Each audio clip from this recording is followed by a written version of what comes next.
I realize what I need to do. I need to credential us. Yes. So first, let me do that. Jasmine Wright of Notice, welcome to the program. Thank you. And Malik Abdul, welcome to the program. Thank you. Thank you. I'm saying welcome, but y'all are already in the TV group chat from my morning show.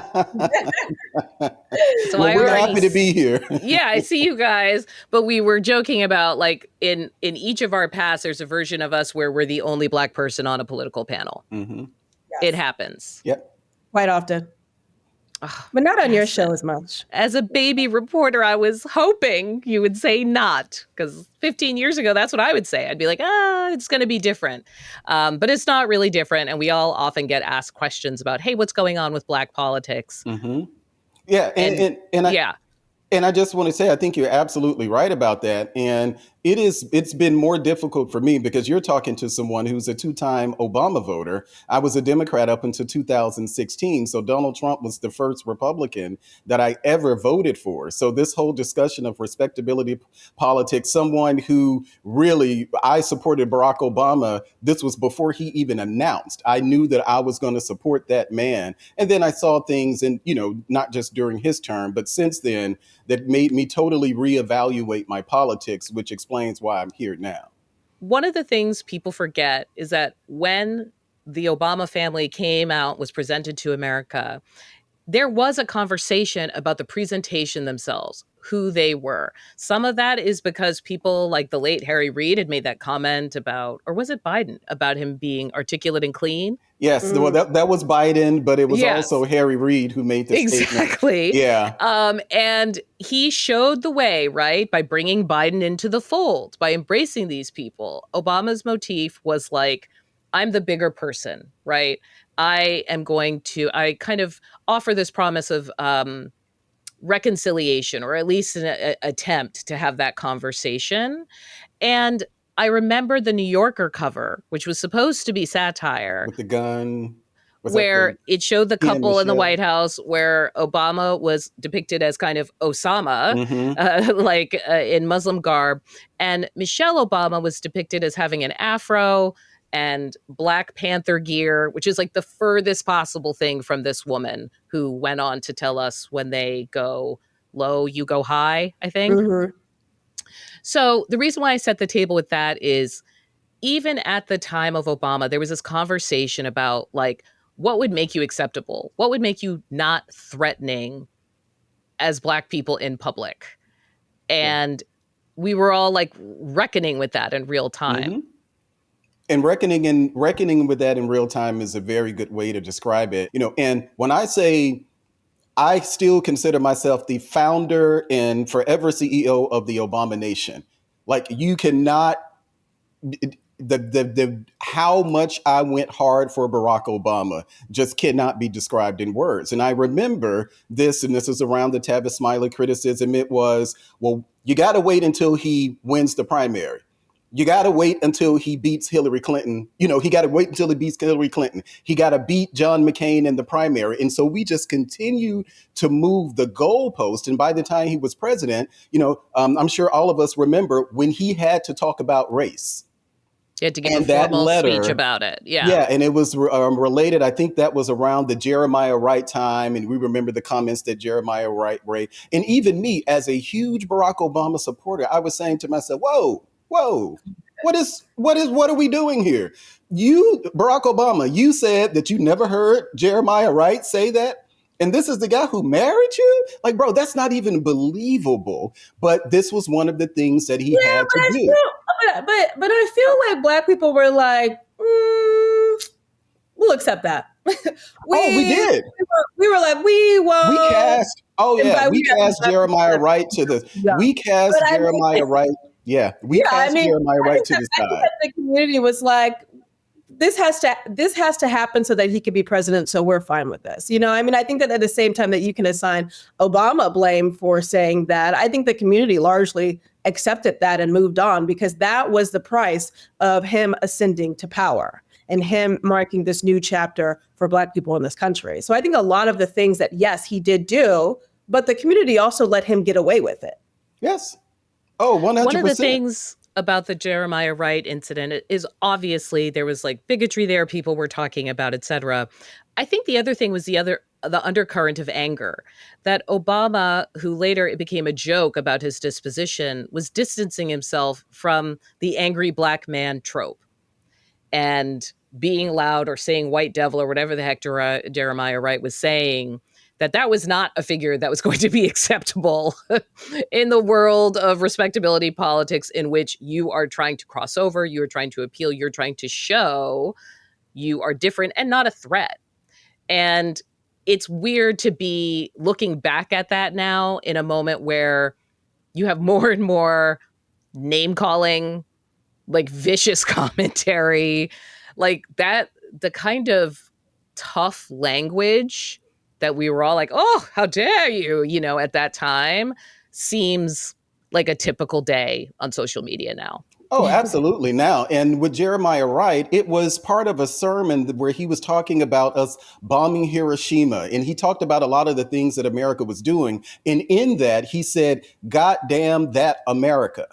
And he was talking about America that had done all of those things. It was interpreted in a much different way. And I agree. Jasmine is right. That was part of the protection that we gave Barack Obama. Okay, we know he married you. We know that you probably were sitting in church when he said some of this stuff before. But Jeremiah Wright, bro, you're messing it up for Barack Obama. So we just went along with that. And by the time you got to Kamala, and I think that Kamala Harris and Cory Booker are polar opposite from Barack Obama, because I was a believer of Barack Obama. Like, I believed him. And with Kamala Harris, I understand that there is a woman component to that, but also a Black woman component to that. So she is very buttoned up because that was the standard. And I would say not just for Black women, but for women in politics in general. When you come here to Washington, D.C., you are buttoned up. And even though you may be progressive in your voting, you are very conservative in how you present yourself. And that was out of necessity. I don't think that same necessity is there now, which is how we get to a Jasmine Crockett, who she not caring about, towing any type of respectability line. The thing is, whether or not it actually works for her, I'm not convinced. Right. And Jasmine Crockett, of course, is the sophomore congresswoman from Texas. And she's one of the reasons why I wanted to have this conversation, because there was this big profile of her in The Atlantic where they talked about her being a Democrat for the Trump age. But some of the things they were pointing out is that, in a way, she reached national prominence because, like, she's really also good at insulting Republicans and insulting Trump. And some of those things have come back to bite her. Famously, she called Marjorie Taylor Greene. She accused her of having a bleach, blonde, bad-built butch body. Say that 6 times. But if you can't, I think they sold them as T-shirts. She had T-shirts. Yeah, exactly. She called Texas Governor Greg Abbott, who uses a wheelchair, Governor Hot Wheels. Yep. She's called Trump Putin's hoe, a dictator, a wannabe Hitler. And even said that she's called him so many things, she's running low on inventive insults. What she's also said is, like, I am speaking, in a way, she sort of argued that she's speaking the language of the moment, that she's punching through in this very crowded marketplace of the attention economy. And I thought, I can't imagine Kamala Harris doing any of this. Yeah, I mean, I read that Atlantic profile, and it's so good because she is just such a fascinating person. And she was asked about her comment about Greg Abbott, and she said, I'm paraphrasing, but she said something like, I don't second guess shit. So obviously she recognizes the power of her words in this moment. I think, just to go back to the Colbert interview, right?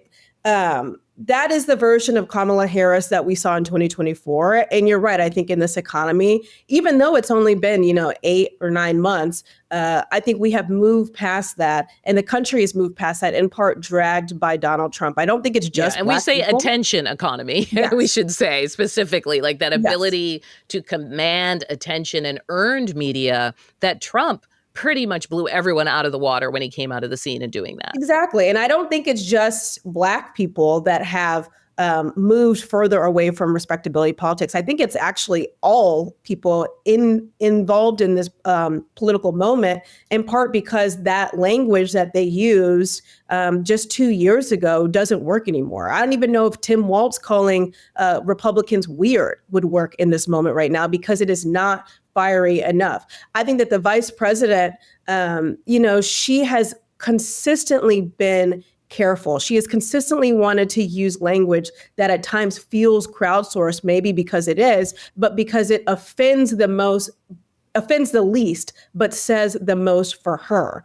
I think that she has consistently had this pressure on her shoulders about what it is to be the first Black woman in various positions that she's had. And it has caused her to, in some ways, second guess a lot of what she would want to say in the public arena.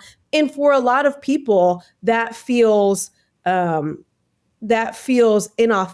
that feels not candid enough for what they want from her. I remember somebody telling me once that when she is speaking, at a panel or in these speeches, and it feels like she's wandering through her thoughts, what some people now call word salads, it's because she is literally choosing the right words to say in her brain at the same time that she is speaking. And so this is somebody who believes in this idea so deeply that your words matter, and that any inaccuracy in your words is telegraphed to the most amount of people in the worst way possible. I don't think that many other people right now have those same careful considerations about what they're saying. Jasmine, let me jump in here, because to your point earlier, it's not just a Black politics thing. But in a way, that's why I wanted to talk about it, because it has finally reached Black politicians. So for a long time, we've seen the dirtbag left.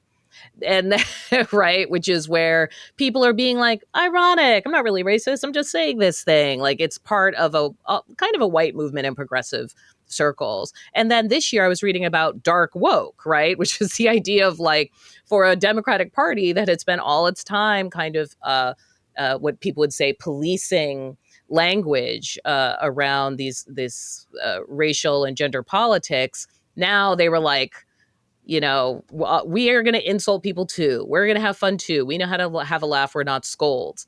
I was reading this New York Times story about it, and my favorite quote is this one where this former kind of digital director for the Wisconsin Democratic Party says, Republicans have essentially put Democrats in a respectability prison, and that an extreme imbalance in strategy that allows Republicans to say stuff that really grabs voters' attention, and we're stuck saying boring pablum. I'll say that, and, as someone who voted for Donald Trump 3 times, now Barack Obama was the first, I would say, social media president, because if you think of TikTok, Facebook, all of those, Barack Obama was president when they really became popular. And what has happened since then, especially with Donald Trump, is that there are, like, social media is just a cesspool. Like, Twitter is just a cesspool. Great review. Yeah. It has become financially profitable, and it also gets you social media capital to be just as nasty as you want to be. And Donald Trump, I will say, has led a lot of that. Obviously, he's not the only person in this space doing it, but in this era of Donald Trump, and I use myself as a Black Republican, being moderate won't get you booked many places. That's why, I mentioned I've been doing this for years. And so it doesn't matter how many times I've been critical of Donald Trump, which is often, or support Donald Trump. At the end of the day, there's nothing sexy about it. So the easiest thing that you had to do, whether you came from the Democratic Party or you just found, Donald Trump in your politics, is throw on a MAGA hat. And you're going to get booked on social media. Particularly, I'm talking about conservative outlets like Fox News and others. Like, I couldn't get on Fox News if I wanted to, simply because I am not critical enough of Donald Trump, and then I'm not supportive enough of Donald Trump for them. So in this space, people want drama. They want nastiness. And those are the things. And you see, and that's what Jasmine Crockett is playing to. But I'm not convinced. I've said many times before, I think that after Donald Trump leaves, MAGA is dead. All right, Malik, but can I ask something that I've often wondered? You know, people used to joke when Barack Obama was around, or I'm sorry, people used to joke when Trump came around that like, oh boy, like you could not have a black candidate with 3 baby mamas and a trail of bankruptcies. Like respectability politics meant a bunch of people who have Donald Trump's same exact resume, persona, and attitude are just completely like precluded from politics. Like you're not an option. Behaving this way. No, and that's totally right. And even looking back, I do say, you know, some of the things that I said, well, Barack Obama couldn't do that. But at the same time, I say, well, Barack Obama didn't try to do it. You know, he could he have? He did get some pushback. We remember. I don't Trayvon, think he could have. No, Come on. Yeah.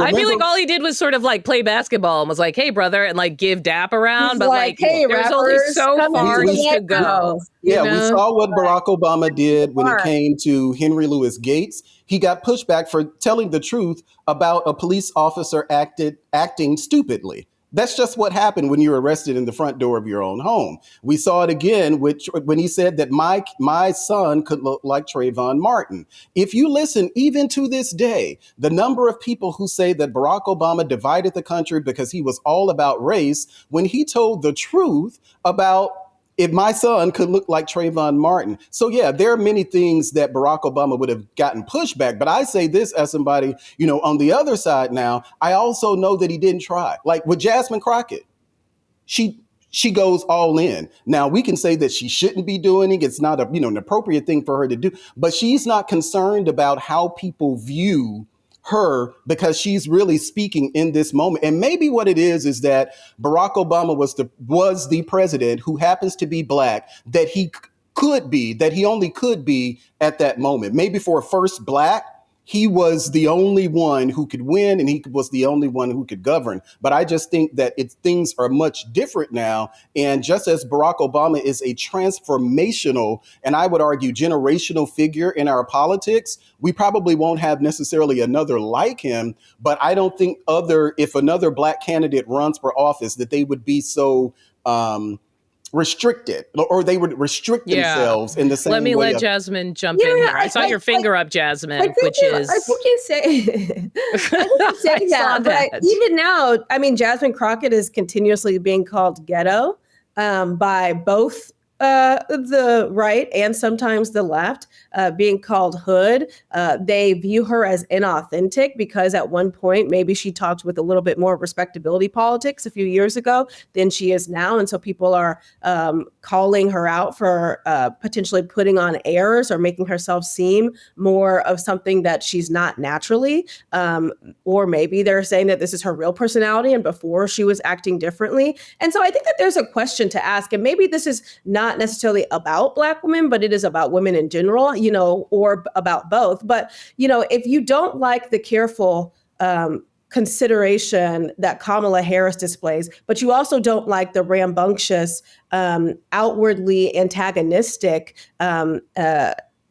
insulting, appearance and all that kind of stuff that Jasmine Crockett displays, then where is the middle? What do people like? I think that Jasmine Crockett is being rung through the ringer right now. And I'm not saying that that's good or bad. I'm just saying that Republicans are consistently, even some Democrats behind the scenes are consistently ragging on her for this type of personality that she is putting forward, saying it works maybe in some places. Yes, it messages, this is what somebody said in The Atlantic. Yes, it messages well to some part of our base, but it's not for other parts of our base. And so I think that there's consistently this compartmentalizing of Black women in the political spectrum, and it comes from both sides, both a Kamala Harris and a Jasmine Crockett. And so I think that maybe the answer is that the country doesn't know what type of Black women they want. No. And to your point about people talking about her, I guess I'll call it code switching. Like the woman has, a JD in like 3 states and the federal government. She was in the Texas legislature. At a certain point, she played whatever game, it's very clear, to be in these spaces. It's Texas, for God's sakes. And it doesn't necessarily fit into the boxes in which people believe that they should. I mean, I think you can call it code switching. I feel like there's probably a term that's like more aggressive about the way that she's going about it. But, I think that people have a lot of thoughts about Jasmine Crockett, and I don't think that they're necessarily positive. Sure, it does provide some red meat to the Democratic base. Sure, it does provide those Democratic voters who feel like the Democrats aren't doing much, being like, well, that's an example of something that you could do. But it doesn't work for everybody. She obviously lost oversight. It's not just because of her personality. It could be because of experience and other things. But part of it is because of her personality. And so I don't think that we can being on a key committee, you mean, yes, on right? a key committee. And I think she pointed out, look, Marjorie Taylor Greene, they put her out there. They're not you're too much, go away. She made a great point that Marjorie Taylor Greene acts a certain way, and nobody, she said, in the Republican caucus actually likes Marjorie Taylor Greene, this is her words, but she said they recognize her importance in the Republican conversation, in the Republican movement, and so they put her on a bunch of important House committees. Democrats have not done the same for Jasmine Crockett, who I think she's basically saying that she fulfills the same role. And so I think we're talking about Black women and politics and all that and all that stuff. But we have two examples from two different sides of the pendulum here, and neither are completely accepted in this new political moment that we have. And so my question is what version of a Black woman do politicians want to see? Because I don't think that it is either of these two right now. Malik? Yeah, so I'll say, I think that Jasmine Crockett, so MTG appeals to a certain... Well, no, hold on a second. Can you answer that question? Because that we're hearing here, because a lot of Black men have voted for Trump, right? A lot of Black men disliked Kamala Harris for a variety of reasons related to policy. But there's also this, right? There's also this thing where I too don't know what would be the version that would be acceptable even to Black men in my cohort. Yeah, so if you think of, I don't know the perfect answer to that. And a lot of that may be having to do with the fact that we haven't seen it. We could have talked about the person who would have become the first Black president, but we wouldn't have probably assumed that would be Barack Obama, just because, different backgrounds. We've seen Al Sharpton, Jesse Jackson. Those were the standards of the people who we saw run for office. So I don't know when it comes to Black women, because I haven't seen it yet. I always say that I think that years ago. Yeah, but there's so many Black women lawmakers out there. I disagree with this idea that we wouldn't know that Barack Obama would be the version of the first Black president. I mean, if you just look at his credentials, that is the version of a Black person who could be president. If you look at his personality, that is a version of a Black person who could be the first Black president. I mean, he's so amiable. He's so willing to take on what people perceive as racist comments and flip them in kind. He's so quick on his feet. He's so gregarious. I just don't know if that is, sure, we didn't. Yeah, that was not a resume anyone looked at and said, this person doesn't want to be president, right? He immediately wrote a book in the Senate. He was in the Senate for 4 years talking so whimsically about what the nation could be under the correct presidential rule. So I don't know if I actually buy that we couldn't see that this is a person that could be our first Black president. No, and what I'll say to that is that it wasn't until we saw him at the DNC convention, I think it was in 2004, that we saw a different representation of what a national Black politician would look like. Prior to that, it was those who were vested in the civil rights. So that's why I mentioned Al Sharpton, Jesse Jackson. Those were the archetypes for excelling in this political space. And so until we saw a Barack Obama, it was oh, wow. And that's why I mentioned Kamala. There are a number of Black politicians, Black women, of course, who are out there. I think that the biggest problem for Kamala Harris is that she's not politically agile. And because she's not, she looks uncomfortable in these spaces. So where a Hillary Clinton or a Jasmine Crockett or any of these other women are able to pivot just on a dime. You throw them something, they're going to throw something back at you. Kamala Harris, and maybe that's part of what you were saying, Jasmine, this where she's very thoughtful in her answers.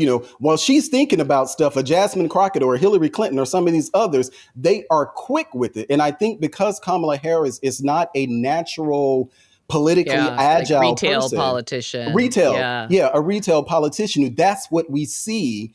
That's what she projects. And then unfortunately she's judged, by that. And, I had a few moments because I have one foot in Gen X and sort of one foot in millennial. And I was thinking about, W.E.B. Du Bois and double consciousness, and this idea that for a time you were conscious of how you were seen as a Black person.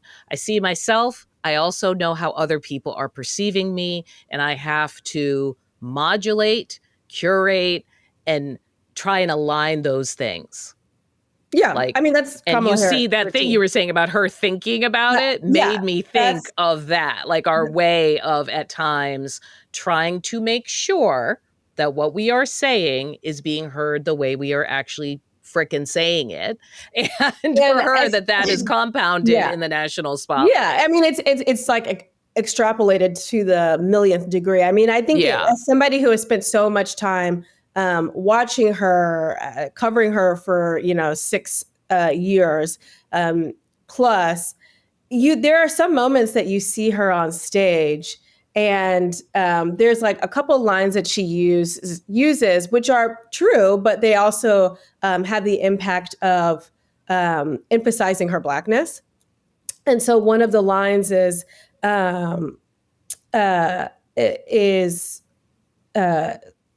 basically saying that if you I don't want to botch it, but she's basically saying I tell people, that when you are going to be the first, you have to be ready to break glass, and the glass is going to spill on you. And at one point, she's on the stage with Star Jones, and this is way back in 2018, maybe 2019, and she was like, yeah. And so I tell people, get ready for the glass to fall on you, because when you ascend to being the first of something, you're going to get cut.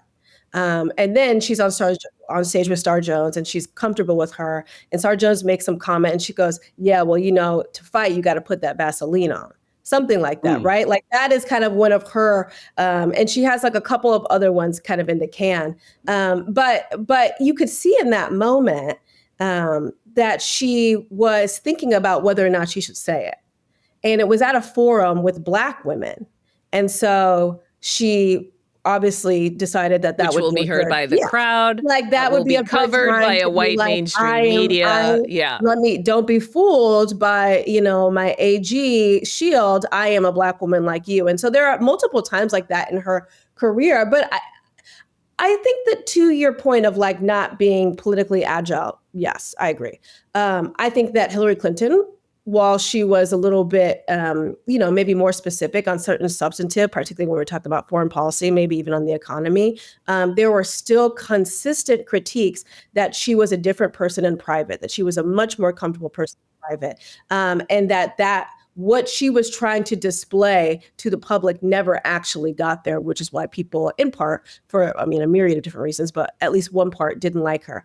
I think that the former vice president is the same way. I have spent a lot of time with her. But I've had moments where I thought Kamala Harris would have been the perfect candidate for 1996 in terms of Black candidates, right? A law and order, Black Democrat, totally coiffed, the smooth hair. It was for that age.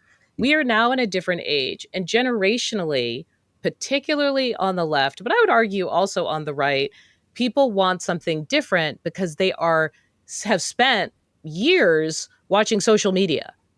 The authenticity and what I consider somebody's real persona is everybody's doing it. So you kind of want your politicians to be able to do it too. It's the generational version of, to bring back George W. Bush, would you want to have a beer with this person? And some of it is like, do you speak the language of the internet? Like, do you know how to clap back? Yeah, sure. Kamala Harris is one of those, much like Hillary Clinton, actually, they're workhorses. That's what they do. So, you know, their politics obviously is a little different here. But I think that it is one of the things, and even, you know, as we're sitting here talking, and I'm thinking to myself, okay, well, on the left, now I'll say that, of course, for me, it would have been Condoleezza Rice. But if I look on the left, someone who I could envision as a president of the United States, the problem is that she was never a politician. I would argue Susan Rice. Susan Rice, even though many people on the right did not like her, I thought that Susan Rice was versatile enough, not just in her experience, but I think in her demeanor itself, that she probably could have eventually, if Biden had chose her, she probably would have been a better candidate. Now, Republicans wouldn't have liked her either way. But I think that someone like Susan Rice probably would have been a better vice presidential candidate for Joe Biden simply because of her demeanor that Kamala Harris just kind of shies away from.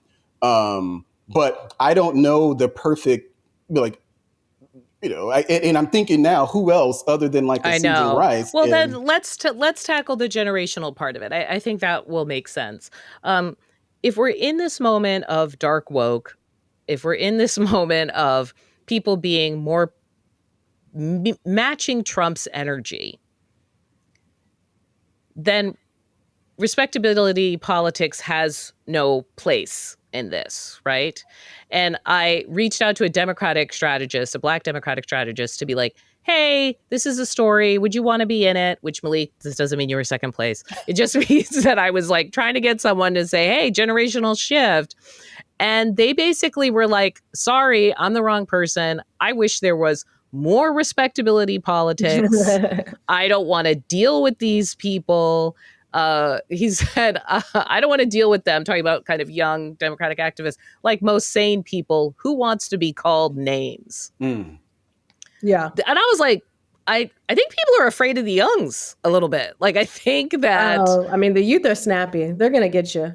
And I would just say, you know, I'll say this last thing about the vice president, but Kamala is somebody who can snap back. As somebody who has been in private, she has snapped back on me multiple times, but I think it's just a fear of being perceived a certain way, and part of being perceived too Black, maybe, that she doesn't do that in public. But yes, I think that there's a generational shift, and I think what it requires of somebody in the vice president's generation, or somebody who maybe thinks like the vice president, is this idea of radical honesty. Like, you have to be honest about what you are seeing, what is going wrong, what is going right. I think more so than, yes, people want you to trade fire with fire. People want, you know, if Donald Trump tweets socials at you, yes, they want you to tweet something negative back at him. But when rubber meets the road, I think what people, particularly young people, want is someone that can be transparently honest about what is happening in society, and being able to relate that back to them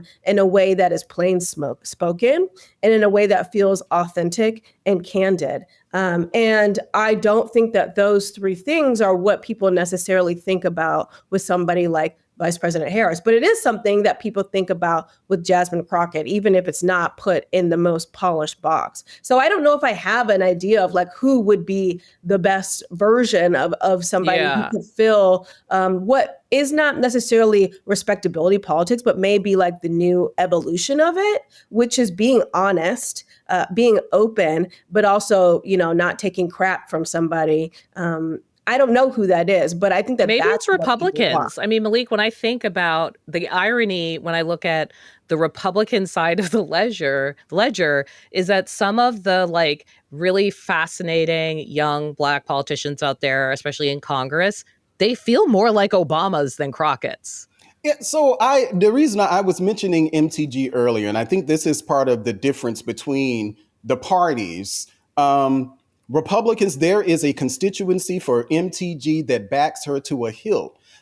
And because of that, that's how she ended up getting the position on the House committee, because she was part of the Freedom Caucus, and the Freedom Caucus said, hey, you know, this is what we want to deal out of this. And so MTG ended up getting that. I don't think, or at least, you know, and I don't know Democratic that well, but I have not seen a similar energy within the party itself behind a Jasmine Crockett, and not just in the party, your social media. Yes, she trends on social media, but within the party establishment, like Congress, in the halls of Congress, I don't see the party backing Jasmine Crockett. And in fact, it seems like a number of them are critical of Jasmine Crockett in this moment. So that's why I say she has a lot of support online, but that hasn't translated to her colleagues on Capitol Hill. But there's a lot of like Black and Latino up and coming politicians in the Republican Party, but they don't talk the way Trump does.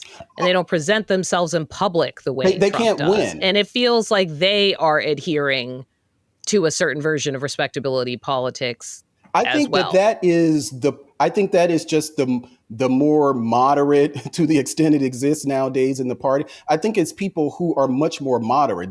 We will never have another Donald Trump. You've seen many people try to be Trump light and go on to lose over and over again. Of course, we'll have people like MTG and others, but even for the Black Republicans, or Hispanics for that matter, that stuff may trend within MAGA, but MAGA only occupies maybe about a third of the Republican. But why are they picking that model? If you're in an era where Trump has built a coalition that does include more Black and brown men, why still present yourself in the model of the Obama era? Like, why isn't there a version that is closer to what people are experiencing? Yeah, so I wouldn't say it's more of an Obama era or even respectability politics. I think this is just different politicians. Like Donald Trump is such and I keep going back to being a once in a lifetime. We'll never see someone as combative, nasty when he wants to be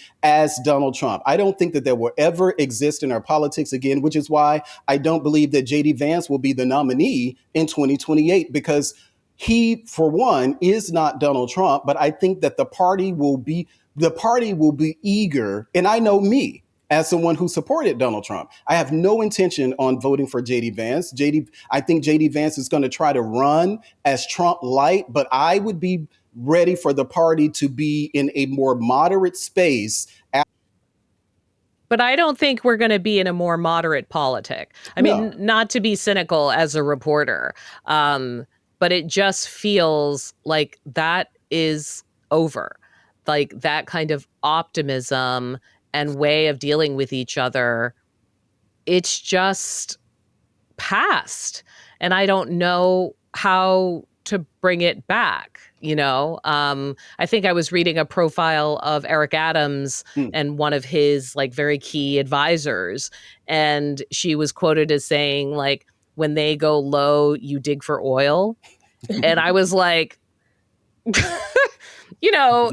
done. It's done. Like, people are not playing the nice game anymore. And often when I hear the phrase respectability politics, it's from younger people as an insult. It is a little bit like, ugh. Yeah. One of those. It's basically them saying that people aren't being transparent. They can't really say what they want to say. Their delivery is boring, and it's basically untethered to the reality that they exist in now. It doesn't shape young people's lives in the way that it shaped people's lives generations before us. They no longer feel tethered to the idea that what they say has to be crowdsourced for approval, and therefore why would and they've also grown up in the age of Trump, where they've seen one politician continuously be successful, even if he was voted out of office once, be successful, also not adhering to this idea of respectability politics. I mean, I guess it's like, no matter what's said of you, also, no matter what you do, what's said of you will be the same. Right. So one of the things about respectability politics, like it has its roots in sort of Black feminism, 1800s. But the idea was like racial uplift. And if you behave a certain way, social codes that you adhere to. And to be clear, this came from Black women in particular, when people look at the history of it, that this was key to being seen as human, This was key to navigating public space. This was key to navigating politics when you're demanding the right to vote. And later on, during the civil rights period, if someone turns a dog on a person in a tie, the person who looks, unhinged is the cop who turns the dog on the protester, right? Not the protester. It was always trying to show dignity, even in extreme circumstances. And it feels like for a younger generation that has not grown up with any of that concern, as you said, they've kind of grew up in the era of like, well, no matter what you look like or what you do, you could still be harmed in a police stop. You could still be called low IQ by the president of the United States. Like, it doesn't matter. And as a result, they seem a little more nihilistic about that racial uplift ideology. I mean, but I think that's also coupled with young people growing up in a time where we have high inflation, where access to college has been basically upended by this idea that you're going to just be saddled with student loans no matter what you do, where you go for the rest of your life. That young people haven't been able to really purchase housing at a consistent rate since 2007. I mean, I think that it's all coupled together with their economic reality. That nihilism is being fueled by the fact that they feel that their options are really dwindling and that they can no longer have the same lives that their parents had. So what do I care if I curse in public? What do I care if I, they want answers to those type of demands. And I think that one thing that if we look at the policy effect of respectability politics, it's that so often what people are looking for is just a straight and honest answer. And at times, respectability politics inhibits that. You're not able to say the straight and honest answer because it's going to get, it's not what is going to be approved by the most amount of people. It's not going to be what sets you as the ideal Black person in this conversation. And so I think that they want to move past that for a myriad of reasons. But, I don't think that any time that you talk about young people, you can never divorce this economic reality that they're living in, which is so much more different than that's true. Because you can't reach that Obama level in a way. Yeah, they can't. And even if you did, because it involves a house, a wife, a college degree. Yeah, exactly. Well, I think when it comes to whatever Black and brown candidate that might come along, I also think what they won't need is an anger translator. If anyone remembers that joke from Key and Peele, where like the comedian is standing behind Obama being his real self, right? Like, I think whoever comes next in this generation of politicians, Black and brown politicians, maybe they won't need that translator. Maybe they will get to be one person themselves. Yeah, I agree. You guys, thank you for working this out with me, because it's the kind of idea where I don't know what I'm asking. I just know I feel something changing. We love it. And I can't tell if the thing is changing unless other people help me. So I really appreciate it. Thank you so much. Well, thank you so much for having us.